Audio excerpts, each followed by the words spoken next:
I should have guessed it.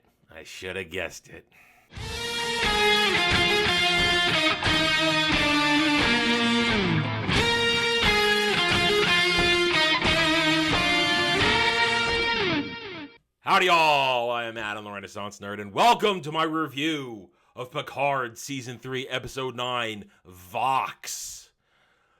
Well, I didn't really spoil anything with my intro clip because that's the opening of the show. Borg! Should have seen it coming. All the clues were there. We touched on it a little bit. I even commented here and there. Should have seen it coming. The big bad is the Borg. Oh, my. This review today is going to be a little bit different because there's no real opining on interactions of that. This episode is all payoff and fan service. I know. More fan service. Lay it on me. I want more of it. Oh, and there's more ship porn. Oh, boy. The ship porn continues. In fact, this is a climax of ship porn. Oh, boy. So we're just going to go right through it. There's only really one scene where we're going to have a nice little breakdown of a good interaction between two characters. But other than that, it's basically just going to be me reacting to everything and commenting on everything and talking about the Easter eggs, the connections, this and that. And then at the very end, oh, yes. Let's just get to it. Vox.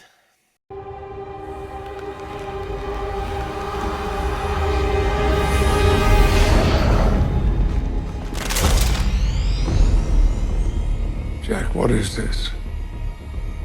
Futility. Let's dive right in. We pick up exactly where we left off last week. We are in Jack's mind. Deanna is with him, trying to give him the courage to open the door. Well, we've already seen what's behind the door, but let's just get to the lead up, shall we? Jack is afraid. Deanna tries to ground him in a happy memory, which trying to get him to talk about why the vines. Why do we see the vines? And he remarks, I like the way they connect to everything. After using a memory of him visiting a planet where he saw lots of flowers that are beautiful and their vines deep into the ground connecting everything, Deanna makes sure to not let him get caught up in the memory. At the same time, though, it's a great moment of the warmth of emotion that Jack can feel. We're going to come back to that in a minute. The warmth of emotion that Jack can feel where it shifts from a bright and sunny to the dark cold of space. Jack doesn't still want to open the door, but Deanna goes, okay, listen, I'm here with you. I'll open the door. Deanna goes to open the door. You hear the voice, Jack, Jack, Jack, Jack. But then she breaks connection. Afraid, fear, what happened? We didn't see it. What's going on?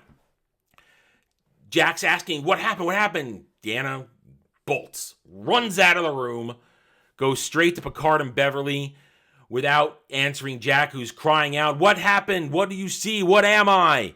Oh, we find out 2 seconds later when they ask her, what did you see? She said, there's a darkness in him. I opened the door, and then you see the clip that I showed you in my intro clip. The Borg. Jack is Borg. Or at least connected to the Borg. We're going to find out why in a lot of ways. We get a great cutscene. Before we do that, I need to give a shout out to Geminias in my comments from 2 weeks ago, who said, I bet the changelings want Picard's body because that has something to do with the Borg. Well, Geminias was half right. And you see right there, I said, I like your Borg theory. Geminias was half right. The Borg are involved. The changelings were thugs. They didn't want it. The Borg wanted it. It was the Borg all along. We're going to get more into that in a bit, but we get a great thing now. After we see the reveal of the Borg, we cut back to Jean-Luc. You get a great audio overlay of Locutus from Season 3, Season 4, TNG. You are going to be assimilated. Resistance is futile. You're It's over. The way life as you know it is over. You are now Borg. Picard is devastated. He doesn't understand. Beverly starts her scientific mind for the moment overrides her emotion, and she starts to dissect this. Because what we have here is Jack was never assimilated. They say Jack was never assimilated. How can he possibly be connected to the Borg? It's organic. It's organic. Picard says, how did I pass this on to him? He's got no nanoprobes, no nanomachines, no transmitters, no receivers. How is he hearing their voices? Deanna confirms, it's Borg. I know Borg when I hear it, when I sense it. And as I said, Beverly goes scientific for a moment and says, it's organic. The Borg did something to you when you were Locutus. And it passed it on to Jack. And they make reference to nature that you don't need transmitters or receivers. Something is built in. It's organic. It's a natural reaction. Insects, bees in hives, or all things that just happen because they know how to do it. They don't need to communicate. They just do it. Jack can just do it because it's organically built into his brain. It's not aromatic syndrome. It's the Borg or some sort of Borg organic technology that has bloomed. Started with Picard and Locutus and bloomed in Jack. They want to tell Jack. They want to go to him, get answers, but Picard feels it's my fault. It's my fault. I got to tell him this. I got to straighten this out. Before he can go, Deanna says, sorry, guys, we got a problem here. Jack is now a threat to humanity. He is a weapon. Protocols must now be engaged. He is not free anymore. We cut to now Picard in Jack's quarters. Picard goes to visit. We get the explanation. Picard explains to him, I was taken. I was assimilated. They did things to me. They got all out. They thought I was clean, but apparently I wasn't clean. Something in my DNA carried over to you.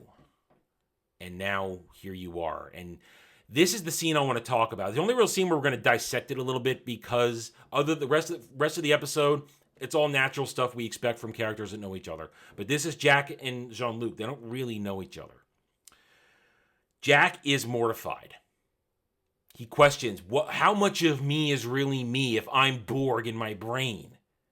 Have I ever made a decision of my own, or has it always been the Borg influencing me? Picard has no answers. Jack begins to then realize his entire life of disconnection is actually the antithesis of, as he calls it, the cybernetic fascism that is pushing his thoughts. He's had these thoughts all of life of facing the ills of the galaxy, injustices from economic to social injustices, and how he wished that everybody, if they just had one voice, could understand each other and act with one will and pull down the barriers. And he realizes now that's been the Borg whispering in his brain his whole life, and he doesn't know if he's really himself now. There it is. Jack doesn't understand. And here's that Star Trek moment. What makes you you? How much of you is you? How much is it nature versus nurture? These are the kind of questions that Star Trek asks us. Is Jack nature versus nurture? His nature is clearly influenced by the Borg, but he was raised by a good mother. A good mother who loved him and cared for him, who helped him resist this, as they point out later on. Jean-Luc has no answers. He wants to help, but Jack says, no, I don't care. I'm going to go ask the Borg myself. I'm going to go ask the Borg. Picard says, no, you can't do that. Jack tries to leave. The security guard's outside. Oh, you're going to keep me here now, huh? You're supposed to be my father. You said you'd have my back. Picard gives a very military answer. There are protocols involved now. It's more than about you and me. It's about, well, the needs of the many outweigh the needs of the few or the one. They don't outright say that, but that's the theme. It's a classic Star Trek theme there. Again, Jack points him and says, you're my father. You're supposed to have my back. You're betraying me now. I'm alone. I've always been alone, but now I'm going to go find the answers to why I've wanted to always be connected. Tries to leave, uses his newfound assimilation ability to control the security guards. And I just want to remark, notice there, the security, their phaser rifles Whoever designed these rifles for this scene, they like Mass Effect. Those look like Mass Effect rifles. I dig it. I'm okay with it. That's a nerd geek thing right there, and I like a little cross-pollination. I'm okay with it. Jack leaves. Jean-Luc can do nothing. Beverly tries to stop him in the hallway, begging him not to go, pleading with him, saying, I will fix this. I'll take care of it. I'll find a way to help you. Jack says, yeah, listen, no. I always thought that it was you that was my guiding voice in life, whispering, keep me under control. But no, it was always her. Her. The Borg Queen. Oh, so good. Jack says, you can't help me. I'm going to go. Sorry, Mom. Audi 5000. Jack commandeers a shuttlecraft, uses a little whisper network in his brain. He can hear the voices to track him on a star chart. Goes off, pow. All Beverly and Jean-Luc can do is watch. With Jean-Luc commenting, I was right. He got the best of you and the worst of me. Best of you and worst of you. You're, as I said, your influence managed to keep him in check from succumbing to the voices of the Borg for all these years, but now the worst of me has gotten hold of him, and Picard's a little depressed about this. He's sulking in the ready room, lamenting, feeling defeated. In comes Data. Here's a great moment here, too. Data comes in. Captain, is there anything I can possibly say to help you make you feel better? That's Data with emotion. Picard looks at him. Data, there's nothing you can say that can help me out here. So what does Data do? Data does the most human thing possible. Understanding that, he realizes the best thing he can do is just physically be there for his friend. Puts a hand on his shoulder to let him know, for lack of a better thing, not to be ironic about the Borg, but that there's connection, and I'm here for you. I'm simply going to be by your side for this. That's poignant. It's good. Jack, however, reaches his destination. Time passes. Jack reaches his destination. Where are you? You called me here. I know you're here. Where are you? Little sort of feedback thing happens. Hurts his brain. Computer, what's that? What is that? Transwarp signature detected. Because remember, we learned in Voyager. That's how the Borg get around so goddamn quick. And they use transwarp conduits to traverse the galaxy in blinks. And within the giant fog, there it is. Massive Borg structure. Jack's going to go on board. Now, however, we get the answers. What is Jack? Not there. We go back to the Titan. The crew of the Enterprise, TNG crew, are gathered in a science bay discussing what Data, Geordi, and Worf have taken out of Rose's spy packet, her information packet. We now reveal that while Locutus was the receiver, he received the orders and executed the commands of the Borg, Jack is a transmitter. And the changelings wanted to take his body that had that DNA, and they need Jack's DNA as well. And they realize that that's been the Borg's plan all along, to use Jack as a transceiver to assimilate people, but control people. But how? The question is, how? Jack was never assimilated. People have never been assimilated. Beverly said in the previous scene, I skipped over, the Borg haven't been seen in over a decade.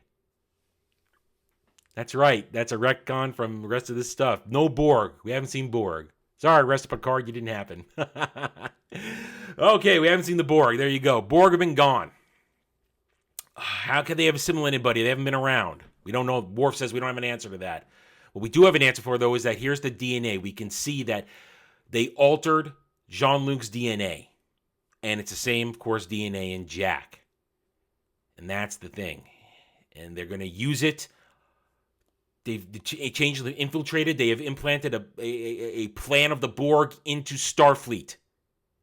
And here we are, Frontier Day. The entire fleet, the entire Federation Armada is gathered around Earth. Earth. The one thing the Borg have wanted to conquer. The source of the resistance to everything they want. They want to conquer Sector 001. They tell Shaw, we gotta go to Earth. Shaw funnily says in a very amusing way, oh yeah, let's go to the entire place where every single starship is and they all have our faces on dartboards. Doesn't matter. We gotta go. We gotta warn them, do our best. Okay, fine. Now, before we get there, they showed us Frontier Day. And all the ships, not all the ships, but a bunch of Starship ID tags on a screen. And you see some familiar stuff, more Easter eggs. See Reliant. On a wider shot, you could see Excelsior. Other familiar name tags are there from classic Star Trek ships. But I was questioning this right as this transition scene. It was zooming, and I was saying, I took a look at the entire screen where I could see them all, and I said to myself, I don't see Enterprise. Where's Enterprise? You tell me Enterprise isn't there? Oh, it's there. Here it comes. There she is. There she is. Space Dock, this is NCC 1701F, ready for ceremonial departure. Admiral Shelby in command. Copy that, Enterprise. You're clear for departure. Happy Frontier Day.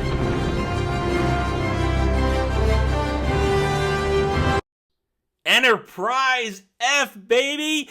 I love a new Enterprise. I get excited when I see a new Enterprise, and I like it. I like it. Oh, I like the design. I do. I do like it. It's got a little bit of Voyager, a little bit of classic Enterprise. It's got a little bit of everything in there. You can kind of see it. I dig it. I dig it. I love an Enterprise. We got this is where the ship porn begins. We're going to get a lot of widescreen pan over of Starfleet, of the fleet. A lot of ships. Oh, it's cool. It's cool. There it is. Enterprise F. Oh, I like it. I wish, excuse me, we could get to know her more. But right away, Enterprise F, she's not our hero ship. Because once upon a time, Commander Shelby from Best of Both Worlds, now Admiral Shelby, our Borg expert, is in command of it for this ceremonial maiden voyage for Frontier Day. We get a close-up there. Shelby, she's giving a big old speech about how once upon a time, the original Enterprise from the Enterprise show, I guess that's completely canonized now, Enterprise left the first human-made starship, went out into the cosmos and started the searching for the final frontier, all that stuff. And here she is, and we get this is our glorious day. We are here. We are great. Problem is, you're all screwed because you played right into the Borg's hands. Now Shelby's not changeling. She is not a changeling. We're going to find that out very quickly. Titan is arriving. And while Titan arrives, they manage to get on the outer system. They pick up the entire speech. Shelby is praising the innovations of Starfleet. We heard about this from Shaw at a previous episode, how all the current day fleet ships have been refitted, built with this unified system, network system where they're all linked together. Geez, that sound familiar? Does that sound familiar? As Shelby's going on and about how the entire fleet will now be linked into one unified entity, perfect for offense and defense, and everything ever happens, the ships will still be able to work together to solve a problem. And the crew of the Titan, the crew of the TNG crew, Riker says, gee, it's kind of ironic that it's lost on Shelby that she's describing something very Borgish. And now we understand this is the Borg. The Borg have put in this piece of tech into everything for their master plan. What is their master plan? Well, while Shelby, again, continues to prattle on, we cut to Jack on the Borg ship. Jack is infiltrated the Borg ship, and he has a conversation with the Queen. And yes, in this episode, it's just her voice. It's just the voice of Alice Krige, who played the Borg Queen in First Contact and the series finale of Voyager. It's just her voice, but I bet to damn sure we're going to see her, because there's her silhouette. There's her silhouette right there. There's the Borg Queen. I bet Dollars to donuts, we're going to get Alice Krige returning as the Borg Queen for the final episode. It just makes sense. It just makes sense. And I love it. I love it.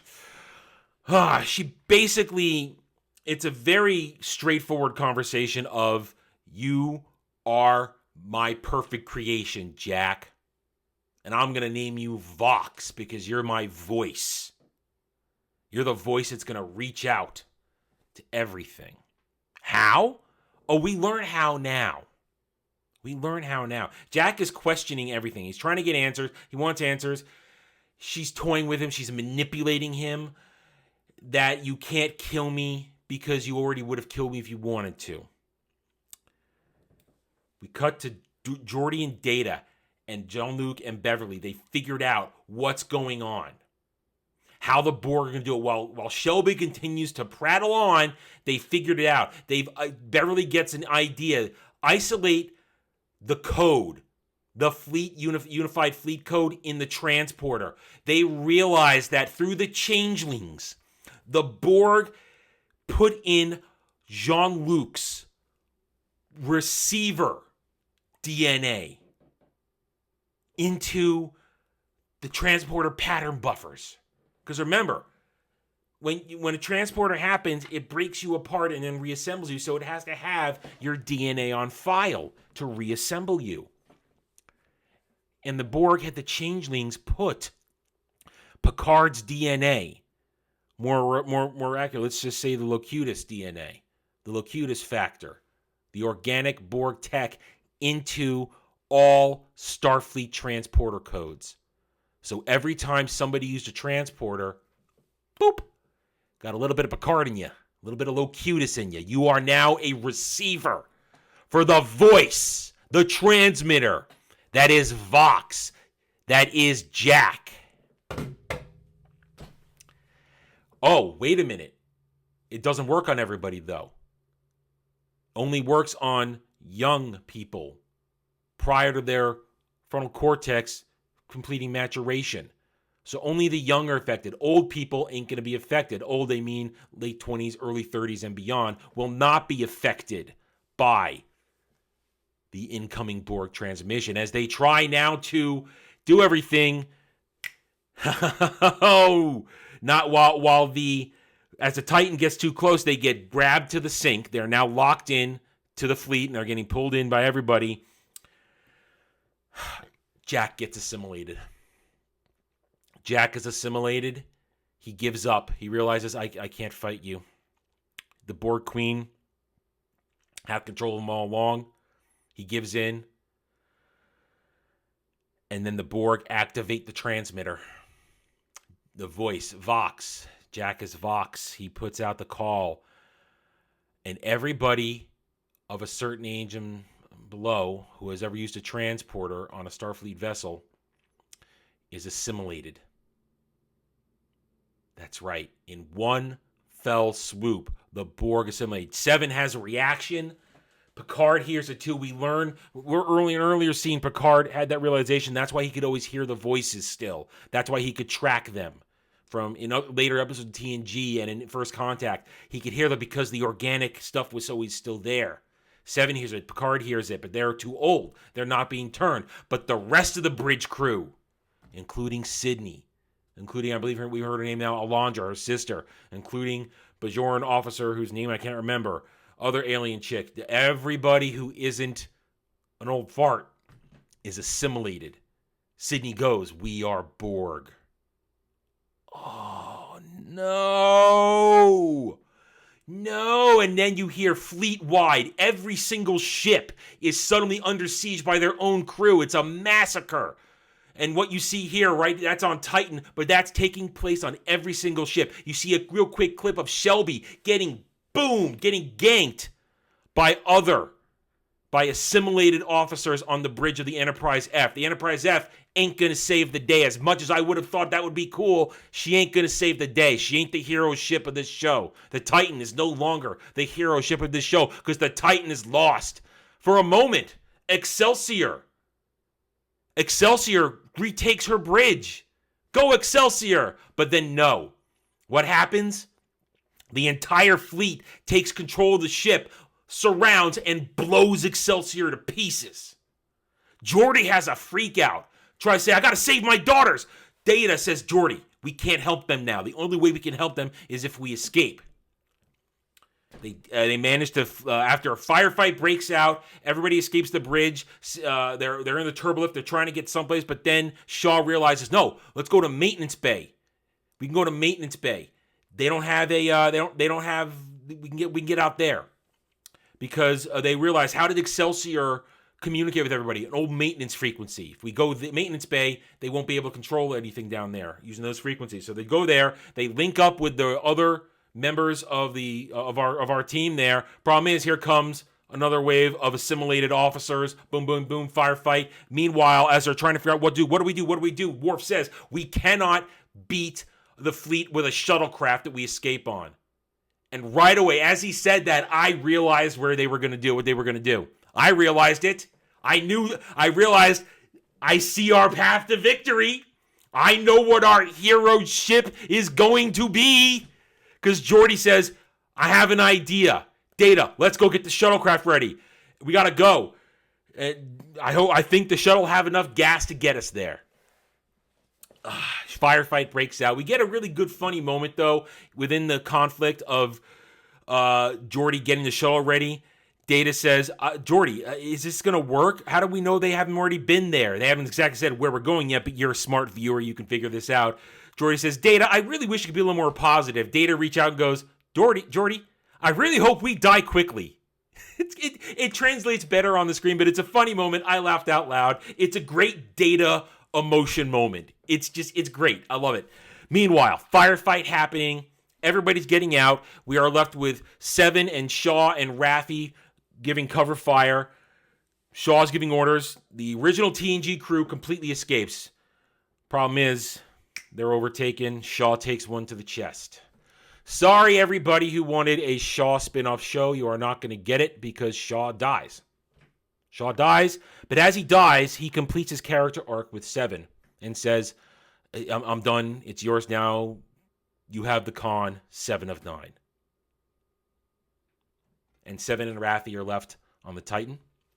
I don't think they're going to kill Seven because remember, Borg Queen has a hard-on for Seven too. Just like she had a hard-on for Locutus, a hard-on for Data, and she has a hard-on for Seven. So I bet we're going to get a Borg Queen and Seven moment. And I'm okay with that too. I'm totally okay with that. That'll be a great Voyager callback too. Our crew of the our TNG crew escape on the shuttle. They get the hell out of there. Boom, they're gone. And we get this right here, and it just breaks your heart when you hear this. Your weak and willful will soon be eliminated. Your strongest have already been assimilated. We are Borg. Starfleet now is Borg. If you are a long-time Star Trek The Next Generation fan, and even Voyager fan, you have to realize how crushing this is. The Borg have done it. Apparently, they've done it. They have succeeded in... They used espionage. The Borg adapted. There it is. The Borg adapted. They will adapt. Brute force, crazy things like time travel, it all failed.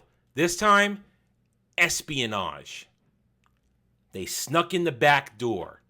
They convinced the Federation, Shelby, that it was a great idea to have the fleet linked up to one unit, one synchronized combat system. Well, guess what? It was a Borg tech. And then they assimilated all of you without you even knowing it. And then Jack was the key. That's why Jack was so important. So this is devastating. The Borg have won. They control Starfleet. They're going to annihilate everybody on Earth as the Borg. The Borg have always understood that all resistance comes from Earth. When Earth falls, everything falls. Sector 001. Our crew escapes, though. Our Next Generation crew have escaped, and they're on their way. They go exactly where you think they're going to go. If you saw right away, they go back to the Fleet Museum. And every one of us at this point, as soon as Geordi words were out of his mouth, you knew exactly what was about to happen. One more ride for the old girl.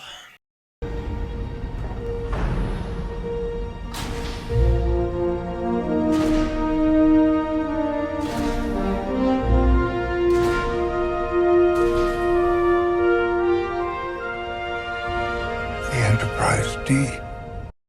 NCC 1701 D. The D is here. Gotta go to the D for the win, baby. I am sure there were some out there that guessed this happening back at the Fleet Museum episode. That they said, we're gonna get the D. I'm sure there was some out there that said that. I didn't say that. I'm not going to try and front run and say, oh, I figured that one out. No, I didn't see the D coming. We never see the D coming. You never see the D coming until it's too late. Enterprise D. When you think about it, this makes complete sense. That here's our hero ship. This is the finale to the Next Generation. It is fitting that with this final episode, our hero ship is a hero ship that we were with for 7 seasons. And one movie we kind of wish we could forget, but they mention it here. As they arrive, you can see everybody's astonished. Picard, how? How would I do this? Geordi reveals that Prime Directive said we couldn't leave the saucer where she crashed. Couldn't leave it to have influence. So we took it, and I've been putting her back together for 20 years. He starts to do a little engineer nitpicking, but Riker says, Geordi, shut up. She's beautiful. Beverly, she's beautiful. Data gets emotional. I don't have the words, Deanna. I know how you feel, Data. Everybody is overjoyed, except for Worf. Worf, they are making jokes about the E. Geordi says, we couldn't very well use the Enterprise E, and they all look at Worf. Worf goes, that was not my fault. They get on board, and we're home. Like my thumbnail says, welcome home. The bridge, fully restored. Lights come on. There it is. Everybody is happy to be there walking around. The nostalgia comes together. Picard sees the plaque. Data goes over to his chair, says, hello, chair. But then he asks Geordi, are we sure it's okay? Geordi responds, yeah, we're analog. We are completely, this is the only functioning ship that is not connected to the fleet sync-up system. Everybody's loving it, except for Worf, who goes, I miss the Enterprise E's weapon systems. It had more phaser arrays, more torpedo. Deanna interrupts him. Worf! It's beautiful. it's nice, subtle comedy. And it's Worf. Worf wants bigger guns. Of course Worf wants bigger guns. But it's the D. The D, the Enterprise D is here to save the day. And everybody loves it. It's fantastic. Picard asks permission from Geordi, because Geordi put it back together. He says, by all means, Admiral. Picard initiates a return to command operations, and it speaks with Majel Barrett's classic computer voice from TNG. R.I.P. Majel Barrett. She's passed on. But they have enough of her voice for 7 seasons to put this together. Under the command of Captain Jean-Luc Picard. Picard makes a joke. I'm happy to take the field demotion. But he says one last time, all of you, we faced this evil before, this threat. I can't really ask you to do this again. But then Riker says something awesome. As he marches around to stand beside Geordi, he says, we're the crew of the Enterprise. This is what we do. And on top of that, Jean-Luc, we're your family. We will follow you wherever you lead. Thank you, number one. He says, thank you, number one. Then stations. Everybody stations. Let's go. Let's go to work. Mr. Data, set a course. Aye, aye, Captain. We're back. We're back and ready to go. Torpedoes are being loaded by drones. Everything's ready. Make it so, and then engage. And that's episode. The Enterprise D is back. Now, remember, I have said that I liked the E more because I liked the sleekness of the E, but don't make that mistake that I'm an Enterprise D hater. I love the D as much as anybody else. Well, not much anybody else, but I love the D too. But this is perfect right now. This is perfect. It would have been wrong if it had been the E. This is the hero ship we need and the hero ship we deserve. We are off back to Earth to save the day. How are they going to save the day? I don't know. I don't know. And you know what? I love it that I don't know. Engage. Let's go. Engage.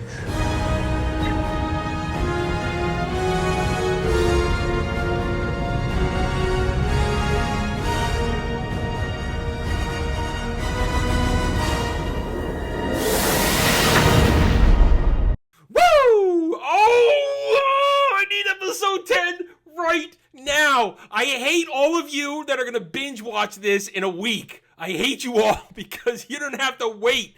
You didn't have to wait, but I have to wait till next week. What's going to happen? All I know, there's only one thing is for sure. The crew of the Enterprise D are going to save the day. They're going to save the day, and it's going to be awesome. Oh man, what else can I say here in the closeout here? There's nothing to say except let's go. Let's do it. I want this now. I am excited. How can you not be excited to see the Enterprise D going into action like that? This is what we asked for. This is respect for the fans, respect for Star Trek.